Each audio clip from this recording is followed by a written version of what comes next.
কি রে ফারুক, তোর কি ডর লাগতেছে নাকি? আরে একটু ডর তো লাগবেই, প্রথম প্রথম এমনই হয়। কয়দিন যাক, দেখবি সব অভ্যাস হয়ে যাইব।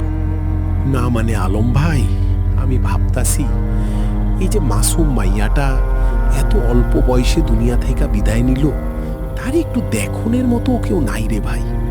দেখছেন কেমন ভ্যানটার উপরে শুয়া রইছে, চোখ দুইটার দিকে তাকাইলে মনে হয় কত মায়াবতী একটা আবেগ লুকাইয়া আছে। আল্লাহ মালুম, দেখলেই কেমন জানি বুকটা ফাইটটা যায়, বড় মায়া লাগে। এইটাই তো দুনিয়া, পানি যেমন জীবন দেয় তেমনি আবার জীবনও কাইরা নেয়। যার কেউ নাই তার আল্লাহ আছেন, আর আমরা তো আছি দাফন কাফনের কামটা করার লেগা। লাশটা নদীর পানিতে ভাইসা উঠছিল, পুলিশ আইয়া উদ্ধার কইরা ময়না তদন্তের লাইগা পাঠাইছিল। এরপর লাশটা আমাদের কাছে দিছে। ইনশাল্লাহ দাফন কাফনের সব কাম আমরাই কইরা দিব। ওই রফিক, কই গেলি রে? কতক্ষণ ধইরা বাইরের গেটের সামনে দাঁড়ায় আছি, তোর কোনো সারা শব্দই নাই। ও রফিক, গেটটা খোল। আর কতক্ষণ বাইরেই দাঁড়ায় থাকমু? মশাগো কামড়ে তো রক্তই চুইসা খায়া ফেলতেছে। অবশেষে অনেকক্ষণ পর গেটটা খুইলা গেল। ফারুক আর আলম আগের থেকেই প্রস্তুত আছিল। আলম ভ্যানের পেছন থেকে ঠাইলা দিব, আর ফারুক ভ্যান চালাইয়া লাশটা কবরস্থানের দিকে নিয়ে যাইব। কিছুক্ষণের মধ্যেই তারা রওনা হইয়া গেল। ফারুক আর আলম দুইজনে মিলা খুব সাবধানে প্লাস্টিকে মোড়ানো লাশটা ভ্যান থেকে নামাইল। তারপর ধীরে ধীরে লাশটা নিয়ে কবরস্থানের ভেতরে ঢুকতে লাগল। চারপাশ একদম নিস্তব্ধ, শুধু ঝিঝি পোকার ডাক আর ঠান্ডা বাতাসের শব্দ। লণ্ঠনের টিপ টিপ আলোতে সামনে যা দেখা যায় তাতেই তারা আস্তে আস্তে আগাইতেছে। দুইজনের মুখে কোনো কথা নাই। রাতের সেই ভয়ঙ্কর নীরবতা যেন আরো রহস্যময় হইয়া উঠতেছে। ভাইজান, একটা জিনিস খেয়াল করছেন? মাইয়াডার মুখের দিকে একটু তাকান। আমার তো মনে হয় গলায় একটা চেইন বা গহনা আসিল, এখন তো আর কিছুই নাই। মনে হয় কেউ সিনরা নিয়ে গেছে। আহারে, মুখটার কি অবস্থা করে রাখছে, সারা মুখে কাটার দাগ। আল্লাহই ভালো জানেন কতটা নিষ্ঠুরভাবে মাইয়াডারে মারছে। এই দৃশ্য দেখলে কুলিজাটাই কাইপা ওঠে। আরে ফারুক, এইসব নিয়ে আর ভাবিস না। কত লাশের লগেই কত রকম জিনিস পাওয়া যায়, ওইসব আল্লাহর উপর ছাইড়া দে। আগে লাশটা তাড়াতাড়ি দাফন কইরা ফেলি। রাত তো অনেক উইয়া গেছে, এরপর আবার বাড়িও ফিরতে হইব। চল, আর দেরি কইর না। আলম মিয়া, এই নেন কোদালটা। আপনারা কবরটা তাড়াতাড়ি রেডি করেন, আমি এই ফাঁকে একটু পানির ব্যবস্থা কইরে আইতেছি।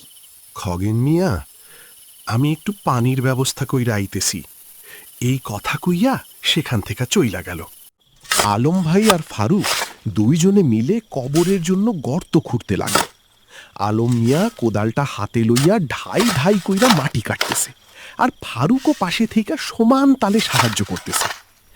অনেকক্ষণ ধইরা কঠিন খাটাখাটনির পর অবশেষে তারা একখান লাশ দাফন করার মতো কবরের গর্ত বানায় ফেলল। সবাই একটু হাঁফ ছাইরা বাঁচল। দুজন এক মুহূর্ত আর দাঁড়াইল না, তাড়াতাড়ি কইরা লাশটা কবরের ভিতরে দাফন কইরা মাটি চাপা দিল। বুকের ভিতর অজানা ভয় নিয়া আল্লাহর নাম নিতে নিতে দুইজনে যত দ্রুত পারল ওই জায়গা ছাইরা বাড়ির উদ্দেশ্যে রওনা হইয়া।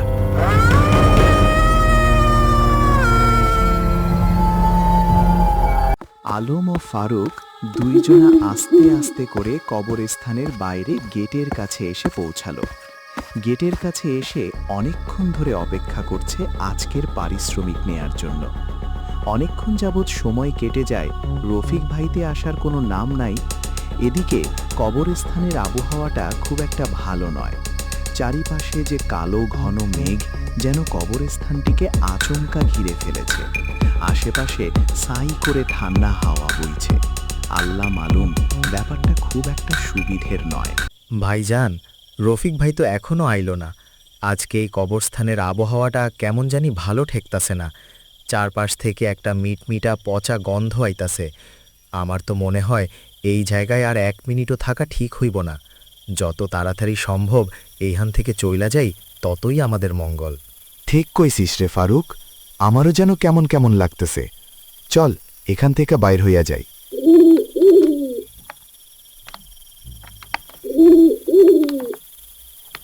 ফারুক, রাত তো অনেক হইয়া গেছে। এই জঙ্গলের মধ্যে আর তোর বাড়ি যাওয়ানোর দরকার নেই। চল, আমার বাড়িতেই চল। আজকার রাইতটা দুইজনে একসাথে থাইক্কা যাও। ইনশাল্লাহ কাল সকাল হইলেই তুই নিজের বাড়িতে চইলা যাইস। না না ভাইজান, আমি একাই চইলা যাইতে পারমু, তাতে আমার কোনো সমস্যা হইব না। ঠিক আছে ভাইজান, তাইলে আমি এখন যাই, কালকে আবার দেখা হইব। ফারুক আর আলম দুইজনে একসাথে বাড়ির উদ্দেশ্যে রওনা হইল। আলম মিয়া ধীরে ধীরে কইরা বাড়ির পানে রওনা দিল। বাড়িতে গিয়া চুপচাপ ঘরের ভিতর ধুইকা পড়ল।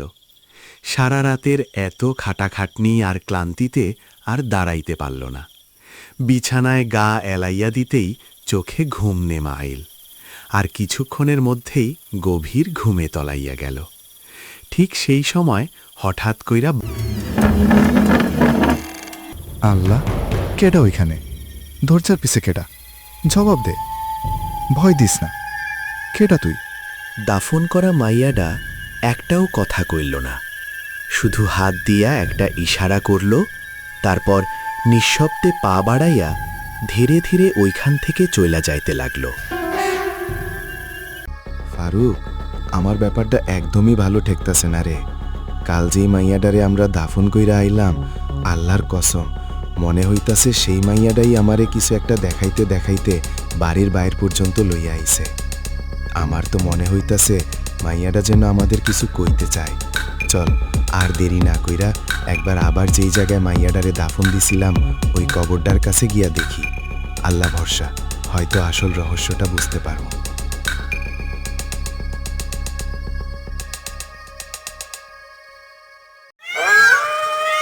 আলম আর ফারুক ধীরে ধীরে পা বাড়াইতে লাগল।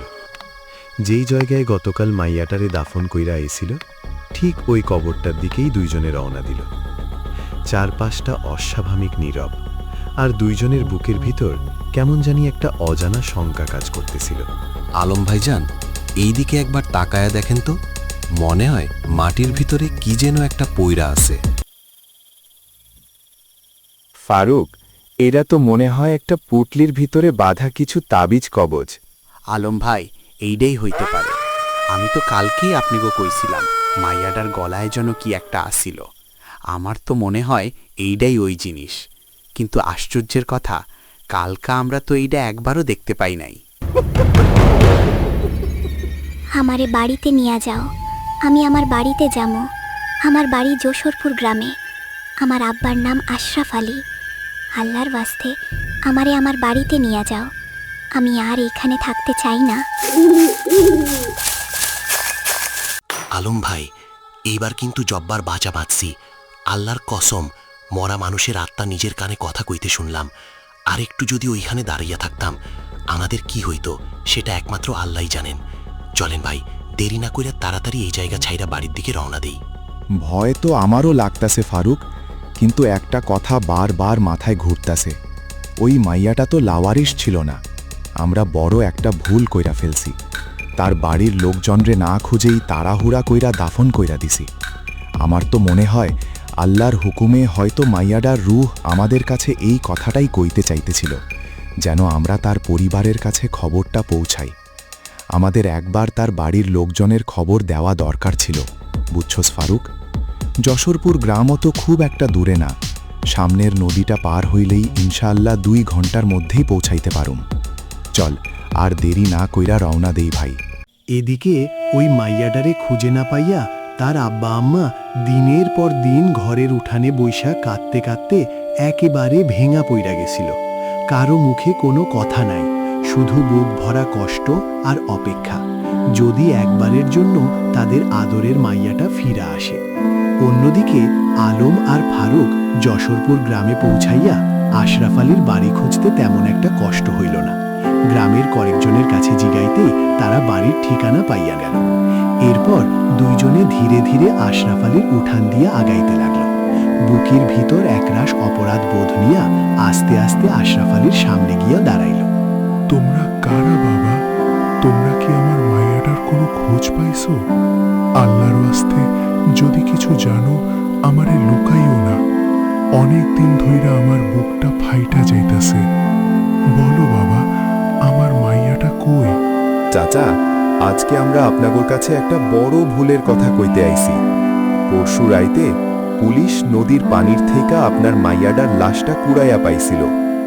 অনেক খোঁজ খবর নেওয়ানোর পরও যখন কেউ আইসা পরিচয় দেয় নাই, তখন লাশটারে বেওয়ারিশ মনে কইরা আমাদের হাতে দাফনের দায়িত্ব দিছিল। আমরাও কিছু না যাই না ইসলামের নিয়ম মাইনা লাশটা দাফন কইরা দিছি। এখন জানতেছি ওই লাশটাই আপনার মাইয়া। আল্লাহর কসম চাচা, আমরা ইচ্ছা কইরা এই ভুল করি নাই। যদি আপনারা চান তাইলে আমরা কবরটা খুইলা লাশটা বাইর কইরা আপনাগর হাতে তুইলা দিব।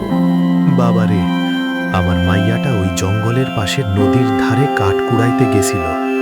বেচারিটা তো সাঁতারই জানতো না, তারপর কি হইছে আল্লাহই ভালো জানেন। যেহেতু তোমরা আমার মাইয়াটারে ইসলামের নিয়মে দাফন কইরা দিছো, তাই এখন আর লাশটা তুইলা আনার দরকার নাই। আমি ওই কবরটাকেই আমার মাইয়ার নতুন ঘর মনে কইরা নিলাম। আমরা মাঝে মাঝে ওখানে যাইয়া ওর জন্য দোয়া কইরুম, কবর জিয়ারত কইরা হেঙো। আল্লাহ তোমাগো উত্তম প্রতিদান দিক। ভিডিওটি ভালো লাগলে চ্যানেলটিকে সাবস্ক্রাইব করতে ভুলবে না। আমাদের এই নতুন চ্যানেলে সাবস্ক্রাইবার অনেক কম বন্ধুরা। সাপোর্ট করুন ভালো ভালো, যাতে ভূতের ভিডিও আমরা আরও বানাতে পারি।